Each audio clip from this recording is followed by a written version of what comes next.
जय हिंद दोस्तों, I hope हमारे सारे शेयर बिल्कुल बढ़िया होंगे। और आज बात करने वाले हैं कॉम्पैक्ट एसयूवीज के बारे में। यहाँ पर सारी मेजर कॉम्पैक्ट एसयूवीज को कवर कर लेंगे। कार खरीदना एक बहुत इंपॉर्टेंट डिसीजन होता है। कई सालों के बंदे की सेविंग्स होती है, मेहनत होती है, लोन होते हैं, इतनी चीज़ें होती हैं। एक गलत डिसीजन बहुत ज़्यादा प्रॉब्लम क्रिएट कर सकता है। और हमारा इस चैनल पे हमेशा से यही रोल रहता है कि किसी को भी कार अगर हम रेकमेंड कर रहे हैं अपने चैनल के माध्यम से, तो कोशिश ये की जाती है कि उसकी जो रिक्वायरमेंट्स है वो मेट हो जाए। कई लोग मुझे कहते हैं आप कभी ये नहीं कहते स्पेसिफिकली कि ये कार ले लो, ये बढ़िया है। मैं कभी कहूँगा भी नहीं, क्योंकि कोई एक पर्टिकुलर कार किसी के लिए बढ़िया नहीं हो सकती। हाँ, ये ज़रूर है कि अगर आपकी रिक्वायरमेंट्स मैच हो जाती हैं तो वो कार आपके लिए ज़रूर अच्छी हो सकती है। क्योंकि अगर आप ध्यान से देखोगे इस वीडियो को एंड तक, आपको रियलाइज़ होगा कि इन सारी कारों में कुछ ना कुछ ऐसा है जो इनकम्प्लीट है। और हमें इन सारी चीज़ों में एक ऐसी कार को चूज़ करना है। लाइक बचपन में आपने देखो वो खेला होगा ना, स्कूल में होता था जोड़े मिलाओ, है ना। तो जोड़े मिलते रहते थे और जोड़े मिला देते थे, सारे मिल जाते थे। पर यहाँ पे सारे जोड़े अनफॉर्चुनेटली नहीं मिल रहे हैं। यहाँ पर सीन चल रहा है शादी वाला कि जिसके ज़्यादा गुण मिल गए, तो अगर आपके गुण आपकी कार से ज़्यादा मिल गए, जिसको हम फीचर कह लो या फिर कोई भी दूसरे लैंग्वेज में आपको समझ में आ रहा होगा मैं क्या कहना चाहता हूँ, जहाँ ज़्यादा गुण मिल जाए उस कार से, तो उससे शादी कर लो, मतलब उसको खरीद लो। तो चलो वीडियो को स्टार्ट करते हैं फटाफट और सारी कार्स के बारे में समझते हैं कि क्या सही चल रहा है। चैनल पर अगर नए हो दोस्तों तो प्लीज सब्सक्राइब कर लेना। हमारी रिपोर्ट के अकॉर्डिंगली 90% लोगों ने अभी तक सब्सक्राइब नहीं करा हुआ है, पर आप लोग वीडियोस देख रहे हो तो एक सब्सक्राइब करने में कुछ नहीं जाने वाला है। आप लाइक भी करा करो, वीडियो को सब्सक्राइब भी करा करो। आपके जो भी डाउट्स या कमेंट हो उसे आप कमेंट कर दिया करो, और we are obviously always available on the comment section. So चलो स्टार्ट करते हैं। तो दोस्तों अगर हम बात करें इन कार के प्राइसेस की, तो अच्छी बात यह है कि ये कार्स 9,10,000 रुपए से स्टार्ट हो जाती है बेस मॉडल। और अगर हम बेस मॉडल्स की बात करें तो 9,30,000 रुपए तक इनकी रेंज जाती है। सारी कार्स आपको इसी में बेस मॉडल से स्टार्टिंग मिल जाएगी, चाहे कोई भी हो, वेन्यू हो, सोनेट हो, व्हाटएवर। यहाँ पर जो बेस मॉडल सबसे कम में स्टार्ट होता है वेन्यू का होता है। तो पहले वेन्यू से ही बात करते हैं। वेन्यू एक ऐसी कार है जो एक थोड़ी सी बीच की कड़ी हो जाती है। इसमें कुछ भी हाईएस्ट नहीं है, ना ही इसकी सेफ्टी हाईएस्ट है, ना ही इसकी ग्राउंड क्लियरेंस हाईएस्ट है, ना ही इसका बूट स्पेस हाईएस्ट है, ना ही इसकी कोई विड्थ हाईएस्ट है, ना इसकी हाइट हाईएस्ट है। तो ओवरऑल ये एक ऐसी कार है जो ना अच्छी है ना बुरी है, ठीक है। वेन्यू चलाने में काफ़ी अच्छी है, और अगर मैं बात करूं ओवरऑल मुझे दिखने में काफ़ी अच्छी लगती है। वेन्यू पर एक कार मुझे पर्सनली बताऊं तो ऐसी लगती है जो आगे से भी अच्छी लगती है देखने में और पीछे से भी अच्छी लगती है। क्योंकि कई कार्स आप देखोगे ना, वो कई कार्स कोई आगे से अच्छी लग रही है, कोई पीछे से अच्छी लग रही है, पर वेन्यू बोथ साइड से अच्छी लगती है। वेन्यू के अंदर बैठने के बाद एक अच्छी वाइब आती है, अच्छी फीलिंग आती है, क्योंकि इसमें ना सारा काम बहुत सोच समझ के किया हुआ है। इसमें आपको फिट एंड फिनिश के कोई इशू नहीं मिलने वाले। सेफ्टी 4 स्टार मिल जाती है, ऑस्ट्रेलियन एनकैप से सर्टिफाइड है ये, ठीक है। और अगर हम बात करें एयर बैग्स की, 6 एयर बैग Hyundai दे रही है, तो इसमें भी आपको बेस मॉडल से 6 मिल जाते हैं। कार बैठने के बाद कोई इशू नहीं लगेगा, सस्पेंशन अच्छे हैं, राइडिंग क्वालिटी अच्छी है। बस ये है कि अपनी अपनी चॉइस हो जाती है। 1.2 लीटर का इंजन मिलता है यहाँ पे। यहाँ पर थोड़ा सा मैटर ना खराब कर दिया Hyundai ने। अब इसमें उनकी गलती है भी और नहीं भी है। देखो 1.2 लीटर बड़ी गाड़ी, वही इंजन जो स्विफ्ट में भी लग रहा है, i10 में भी लग रहा है, i20 में भी लग रहा है, वही आपने बड़ी डायमेंशन में लगा दिया, तो वहां पर थोड़ा सा डील ब्रेकिंग हो जाता है। दूसरा ऑप्शन क्या है, आप इनका टर्बो इंजन ले लो। टर्बो इंजन लोगे तो आपको एक्स्ट्रा पैसा देना पड़ेगा। उतना पैसा लगाओगे तो बाकी दूसरी कंपनियां के आप सेकंड वेरिएंट तक पहुंच जाओगे। तो थोड़ा सा यहाँ पर गेम इस तरीके से चल रही है। अगर मैं वेन्यू की बात करूं तो मिक्स फीलिंग वाली कार है। अगर हम बात करें माइलेज की, तो 1.2 नॉन टर्बो इंजन लेते हो तो अच्छी माइलेज मिल सकती है आपको यहाँ पे। ओवरऑल आप इतना रिग्रेट नहीं करोगे कि मैंने वेन्यू क्यों ली, क्योंकि इसमें ठीक ठाक सब कुछ है, बहुत ना कुछ ज्यादा अच्छा है ना बुरा है। नेक्स्ट अराउंड 9,09,000 या 10,000 रुपए के आसपास आपको मिलेगी सोनेट। सोनेट का फेसलिफ्ट अभी रिसेंटली ही आया है। अच्छी बातों से स्टार्ट करते हैं। सोनेट 6 एयरबैग्स दे रही है, वो भी आपको बेस मॉडल से। That's a nice step. Engine smooth मिल जाता है काफी, क्योंकि वेन्यू और इनका इंजन नियरली सेम ही मिलता है आपको 1.2 में भी और टर्बो में भी।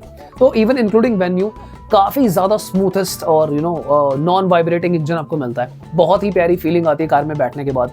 Definitely Sonet one of the वो कार है जो आपको देख के लगेगा कि यार काश मैं इसको खरीद लेता, या मैं इसे खरीद ही लूं। ग्राउंड क्लियरेंस के मामले में बहुत प्यारी ग्राउंड क्लियरेंस है, 200 प्लस ही हो जाती है। यहाँ पर जहाँ पे प्रॉब्लम क्रिएट हो रही है ना, वो सेम ही प्रॉब्लम है ऑलमोस्ट जो वेन्यू के साथ आ रही है, कि पावर अगर आपको ज्यादा चाहिए, क्योंकि 1.2 में बड़ी गाड़ी, फिर आपको अंडर पावर लग सकती है। एसी ऑन है, 5 लोग बैठे हैं, लगेज रखा हुआ है ना, तो यहाँ पे थोड़े से इश्यूज आ जाते हैं पावर के। पर यहाँ पे एक अच्छी बात ये भी है कि हाईएस्ट जो बूट स्पेस आपको मिलता है वो आपको सोनेट के अंदर मिलता है। नेक्सॉन का इसके बाद आता है, तो नेक्सॉन पे भी चलेंगे, पर हाईएस्ट यहाँ पे सोनेट का हो जाता है। और दूसरी चीज वही है, अगर आपको 1 लीटर का टर्बो इंजन चाहिए तो वहां पर आपको ज्यादा पैसे खर्चने पड़ेंगे। यहाँ पर आपको AMT, DCT एक्सेट्रा ऑप्शंस भी इंक्लूड हो जाते हैं वेन्यू की अगर मैं बात करूँ या फिर सोनेट की। तो थोड़ा सा एडवांटेज है, दोनों कार पेट्रोल और डीजल में अवेलेबल है। सीएनजी में दोनों अवेलेबल नहीं है, थोड़ा सा डिसएडवांटेज हो जाता है जिन लोगों को सीएनजी पसंद है। सबसे ज्यादा इशू यहाँ पर आ जाता है कि कुछ लोगों को ये डर है कि भाई किया के पार्ट्स थोड़े महंगे हो सकते हैं, किया की आफ्टर सेल्स सर्विस थोड़ी सी महंगी हो सकती है, और मोर ओवर जो इसकी बिल्ड क्वालिटी है काफी लोग इससे नाखुश हैं। हालांकि इस कार का अभी तक क्रैश टेस्ट नहीं हुआ है दोस्तों, पर मैं शोरूम वगैरह में जाता रहता हूँ, मुझे वेन्यू कंपैरेटिवली ज्यादा स्ट्रॉन्ग लगती है एज कम्पेयर टू सोनेट। और बाकी अगर आप कार्स की बात करोगे तो उनका तो फिर प्रूफ भी अवेलेबल ही है ग्लोबल एनकैप से, तो यहाँ पर थोड़ा सा एक वीक पॉइंट हो जाता है। मैं यहाँ पे एक पॉइंट और भी ऐड करना चाहूंगा दोस्तों कि जब आप कोई कार खरीदते हो ना, तो मैंने एक सोनेट पे पहले वीडियो बनाई थी जिसमें मैंने काफी बुराई की थी सोनेट की कि भाई इसकी बिल्ड क्वालिटी अच्छी नहीं है, और मैं पर्टिकुलरली कंपनी की बात कर रहा था ना कि कार की। कार मुझे आज भी बहुत पसंद है, पहले भी पसंद थी। यहाँ पर इतना ज्यादा अडैस वगैरह डालने से अच्छा ये होता कि इसको 4 स्टार क्रैश टेस्ट करवा लेते और ये कार सडनली सेल्स में बूस्ट कर जाती। इतने कुछ करने की नीड ही नहीं थी एडास वडास डालने की, आप सिर्फ इसकी बिल्ड पे काम कर लेते।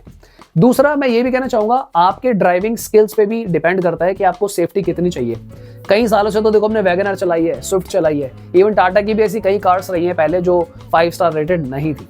तो इसका मतलब ये बिल्कुल नहीं होता है कि 5 स्टार के अलावा सारी कार कूड़ा है। ये मेंटालिटी के साथ तो देखो काफी टफ हो जाएगा, आधी कार्स तो रोड पे दिखेंगी ही नहीं। तो आपको जब चूज करना है, मैं ये नहीं कह रहा कि देखो 5 स्टार मत लो या 4 मत लो, आप अपने स्किल सेट के हिसाब से आपको कितनी ड्राइविंग आती है। आप कोई ऐसे शख्स हो जो ट्रैफिक में ही धीरे धीरे ही चला पाता है, आप भगाते ही नहीं हो 70-80 से ऊपर, तो काफी फैक्टर्स इंक्लूड हो जाते हैं। अगर आप सोच समझ के फैसला लो तो सोनेट लेना भी कोई बुरा डिसीजन नहीं है यार। अगर सिर्फ बिल्ड में हटा दूं ना, ये कार जिस दिन बिल्ड में इंप्रूव होगी ना, ये सारी कार्स को बीट करने लग जाएगी दोस्तों। तो यहाँ पर वही चीज है, आपको अपने दिमाग से सोचना है कि आपके लिए अपनी सेफ्टी की प्रायोरिटी ज्यादा है या फिर बाकी चीजें ज्यादा है। क्योंकि भाई इस कार के अंदर बाकी सारी चीजें इतनी अच्छी हैं, स्मूथेस्ट इंजन है इसके दोनों, डीजल की बात कर लो आप, चाहे आप 1.2 की बात कर लो, टर्बो वाले इंजन की बात कर लो, बिल्कुल फिट एंड फिनिश परफेक्ट, देखने में अमेजिंग, बहुत प्यारी लुक वाली कार, अच्छी ग्राउंड क्लियरेंस, कोई कमी नहीं है इसके अलावा। नेक्स्ट बात करते हैं महिंद्रा XUV 300 की। वो आपको सेम 9,10,000 रुपए के आसपास ही मिल जाएगी बेस मॉडल। उसका रीजन अभी ये भी है क्योंकि ओल्ड स्टॉक क्लियर हो रहा है, न्यू फेसलिफ्ट आने वाली है। तो यहाँ पर अगर हम इस कार की बात करें तो कुछ चीजें ऐसी हैं जो न्यू कार में भी सेम ही रहेंगी मेरे अकॉर्डिंगली, क्योंकि ये कार बनी हुई है देखो सैनयोंग के तिवोली कार के प्लेटफॉर्म पे।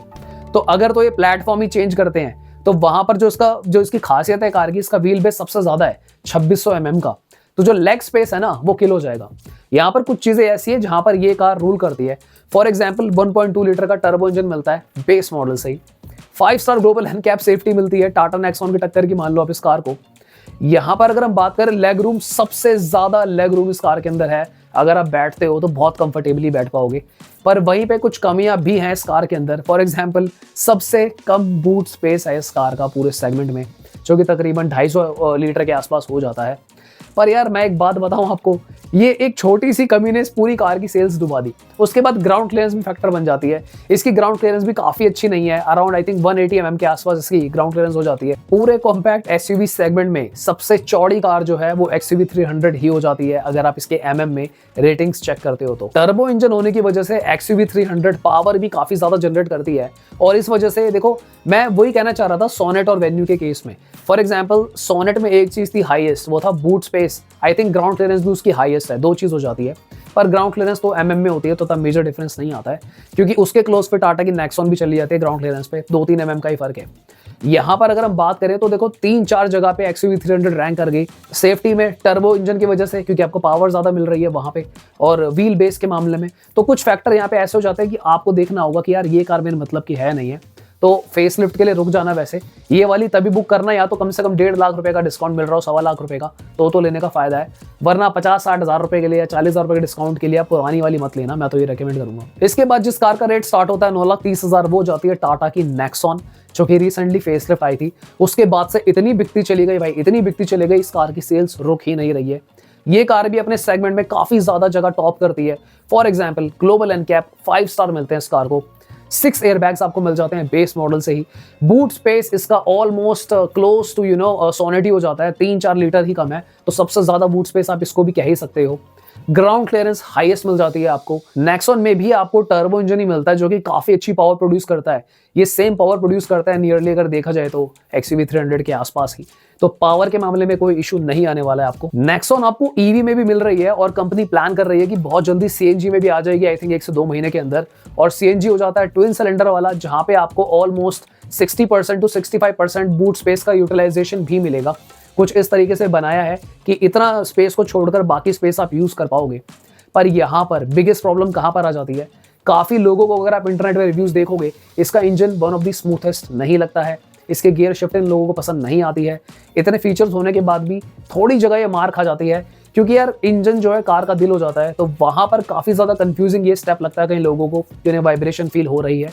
तो यहाँ पर अब आपकी चॉइस ये बनती है कि कार की अगर आप लुक देखते हो, फ्यूचरिस्टिक लुक है, 5 स्टार ग्लोबल एनकैप है, ग्राउंड क्लियरेंस अच्छी है, बूट स्पेस ज्यादा है, और देखा जाए तो कैबिन स्पेस भी ठीक ठाक ही मिल जाता है आपको। तो यहाँ पर अब आपको इंजन के साथ कैसे प्ले करना है, तो वहां पे आप अपनी जोड़े मिलाओ या गुड़ मिलाओ, देख लेना कैसे करना चाहते हो। अब चलते हैं नेक्स्ट कार की तरफ। तकरीबन 9,40,000 रुपए के आसपास ऑन रोड में एंट्री हो जाती है मारुति की ब्रेजा की। इस कार में भी कुछ खासियतें हैं जो अपने साथ लेकर आती है, जो इसका प्राइम फैक्टर बनता है दोस्तों। ये कार सबसे ऊंची हो जाती है अपने सेगमेंट में, और इतनी ऊंची हो जाती है कि देखने में अलग ही लगती है। ये इतनी ऊंची है कि ये अपनी बड़ी बहन विटारा से भी बड़ी लगती है देखने में, क्योंकि ये छोटे सेगमेंट की कार है, तो इसकी हाइट काफी ज्यादा हो जाती है। अगर हम बात करें बेस मॉडल से, ये आपको 1.5 लीटर का नेचुरली एस्पिरेटेड इंजन मिल जाता है। यहाँ पर इसमें देखो टर्बो भी नहीं है और 1.2 भी नहीं है, तो पावर के मामले में तो टर्बो पावर ज्यादा जनरेट करता है, पर 1.5 नेचुरली एस्पिरेटेड इंजन जब आपको मिलता है 4 सिलेंडर, वो बीच की कड़ी हो जाती है। वो 1.2 से काफी ज्यादा पावर जनरेट कर रहा है और 1.2 टर्बो से थोड़ी सी कम जनरेट कर रहा है। तो यहाँ पर देखा जाए तो इस तरह के इंजन की लाइफ भी ज्यादा हो जाती है। हालांकि इस कार का सबसे बड़ा जो ड्रॉबैक हो जाता है वो होता है कि इस कार के जो इंटीरियर है, आज तक मारुति इंप्रूव नहीं कर पा रही है। इस कार के, इवन मारुति अपनी किसी भी कार के इंटीरियर को इंप्रूव नहीं कर पा रही है। वो इंटीरियर्स कुछ इस तरीके के आते हैं कि आप उसको खरीदने के बाद 3 से 4 महीने या 6 महीने बाद आपको लग सकता है कि काफी पुराने होते चले जा रहे हैं। हालांकि उसका एक सोल्यूशन भी है, आप पॉलिश खरीद लो, उसे पॉलिश करते रहो, उसे क्लीन रखो। उसका कारण एक मुझे ये भी लगता है कि मारुति ड्यूरेबल कार देना चाहती है।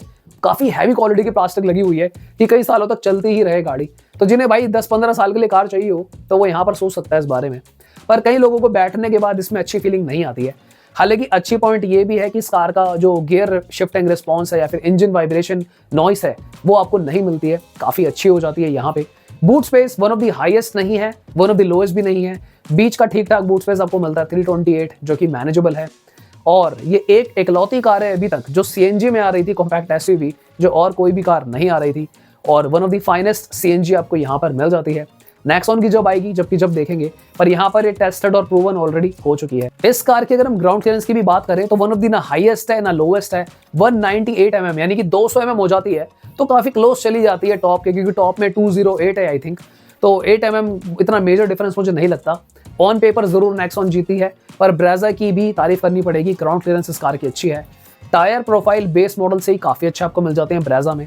सेफ्टी के मामले में ये कार थोड़ी सी पीछे हो जाती है, क्योंकि यहाँ पर आपको 6 एयरबैग नहीं मिलते नेक्सॉन और वेन्यू सोनेट की तरह, ना ही आपको ग्लोबल एनकैप 5 स्टार सेफ्टी मिलती है।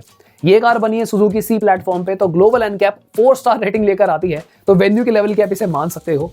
पर क्योंकि इस प्राइस पॉइंट पे इतनी बड़ी कार मिल जाती है यहाँ पे, और 1.5 लीटर का इंजन मिल जाता है, तो कई बार लोग काफी ज्यादा खुश भी हो जाते हैं। इस वजह से ये कार भी काफी ज्यादा बिक रही है। तो हमने नियरली सारी कार्स के बारे में बात कर ली है। मैं आज किसी भी कार को कोई रेटिंग देने नहीं वाला, क्योंकि मैंने इस वाली वीडियो में पहले ही आपको कहा था कि कोई भी कार ना तो बहुत बुरी है और ना ही बहुत ही अच्छी है।